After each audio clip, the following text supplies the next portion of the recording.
Hi കൂട്ടുകാരെ, സൽജാസ് കിച്ചണിലേക്ക് എല്ലാവർക്കും സ്വാഗതം. ഇന്ന് നമ്മളിവിടെ റെഡിയാക്കുന്നത് ഒരു ഈവനിങ് സ്നാക്സ് ആയ അടയാണ്. അതിനായി 2 കപ്പ് മൈദ എടുത്ത് വെച്ചിട്ടുണ്ട്. ഇത് 250 ml കപ്പിന് 2 കപ്പാണ്. ഇനി അതിലേക്ക് പാകത്തിന് ഉപ്പ് ചേർത്ത് കൊടുക്കാം. 1 ടീസ്പൂൺ വെളിച്ചെണ്ണയും കൂടെ ചേർത്ത് നന്നായിട്ടൊന്ന് യോജിപ്പിച്ചെടുക്കാം.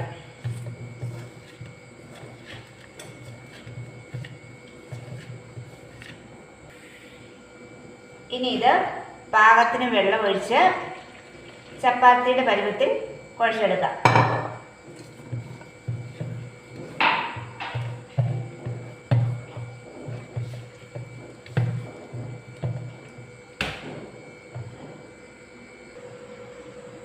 മാവ് ഇവിടെ റെഡിയായിട്ടുണ്ട്. ഇനി നമുക്ക് ഇതിൽ വയ്ക്കാനുള്ള ഫില്ലിങ് റെഡിയാക്കാം. ഫില്ലിങ് തയ്യാറാക്കാനായി ഒരു പാൻ അടുപ്പിൽ വെച്ചിട്ടുണ്ട്. അതിലേക്ക് നമുക്ക് 2 കപ്പ് തേങ്ങ ചേർത്ത് കൊടുക്കാം.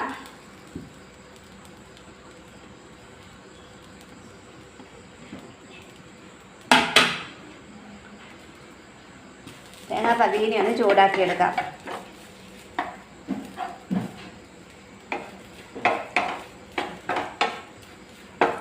ഇതൊന്നോ 2 മിനിറ്റ് ഇളക്കിയാൽ മതിയാവും.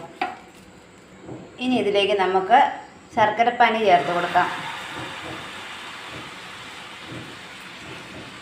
300 ഗ്രാം ശർക്കര 1/2 കപ്പ് വെള്ളത്തിൽ ഉരുക്കിയതാണ്. ഇനി ഇത് നല്ലപോലെ ഒന്ന് മിക്സ് ചെയ്യാം.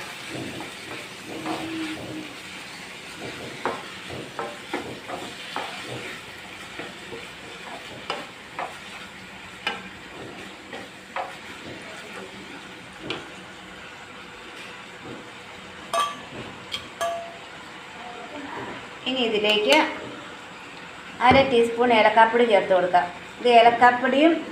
ഇത് ഏലക്കയും പഞ്ചസാരയും കൂടെ ചേർത്ത് പൊടിച്ചതാണ്.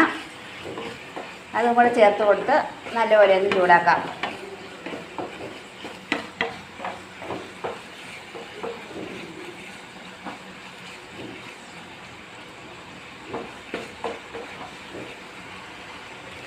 താല്പര്യമുള്ളവർക്ക് ഇതിലേക്ക് പഴം നുറുക്കിയതോ നട്ട്സോ കിസ്മിസോ ഒക്കെ ചേർത്ത് കൊടുക്കാവുന്നതാണ്. ഓരോരുത്തരുടെയും താല്പര്യത്തിനനുസരിച്ച് ചെയ്യാം. ഇനിയിപ്പം ഇത് ഫില്ലിങ് ഏകദേശം റെഡി ആയിട്ടുണ്ട്. ഇനി തീ ഓഫ് ചെയ്ത് കൊടുക്കാം. ഇനി നമുക്ക് റെഡിയാക്കി വെച്ചിരിക്കുന്ന മാവിൽ നിന്നും കുറേശ്ശെ മാവ് എടുത്ത് ബോളാക്കിയതിന് ശേഷം ഒന്ന് പരത്തിയെടുക്കാം.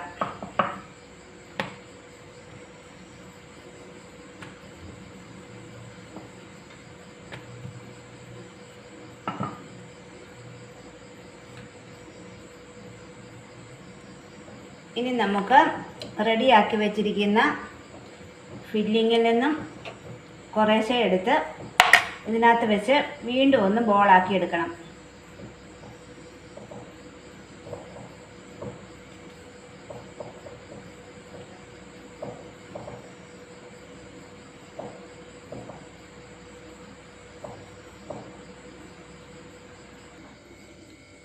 ഇനി ആ ബോള് വീണ്ടും ഒന്ന് പരത്തിയെടുക്കണം. കുറേശ്ശെ മൈദാപ്പൊടി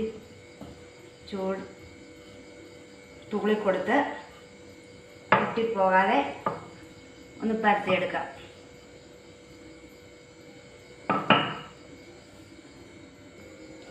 ഇനി ഒരു പാൻ ചൂടായി വരുമ്പോൾ ഒരല്പം എണ്ണ തൂവിയതിന് ശേഷം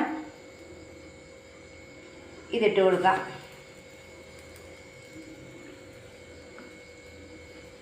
തീ ഒരു മീഡിയം ഫ്ലെയിമിൽ വെച്ചാൽ മതി.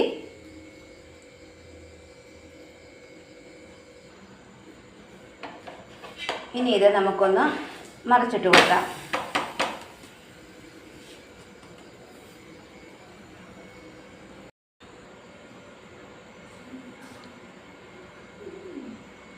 ഇനി ഇതിങ്ങനെ മറിച്ചിട്ട് കൊടുത്ത് മറ്റേ സൈഡും കൂടി ഒന്ന് മൂപ്പിച്ചെടുക്കണം. ഇപ്പോൾ ഇവിടെ 2 സൈഡും മുരിഞ്ഞ് വന്നിട്ടുണ്ട്. നമുക്കിനി ഇത് മാറ്റി കൊടുക്കാം. ഇങ്ങനെ എല്ലാം ഒന്ന് റെഡിയാക്കി എടുക്കാം. ഇവിടെ എല്ലാ അടകളും റെഡിയാക്കി എടുത്തിട്ടുണ്ട്. ഇത് നല്ലൊരു ഈവനിങ് സ്നാക്സ് ആണ്. ഉണ്ടാക്കാൻ അധികം പണിയൊന്നുമില്ല. അതുകൊണ്ട് എല്ലാവരും ഒന്ന് ട്രൈ ചെയ്യണം. വീഡിയോ ഇഷ്ടമായാൽ ലൈക്ക് ചെയ്യാനും സബ്സ്ക്രൈബ് ചെയ്യാനും മറക്കല്ലേ. പുതിയ വീഡിയോയുമായി അടുത്ത ദിവസം വീണ്ടും കാണാം. എല്ലാവർക്കും താങ്ക് യു.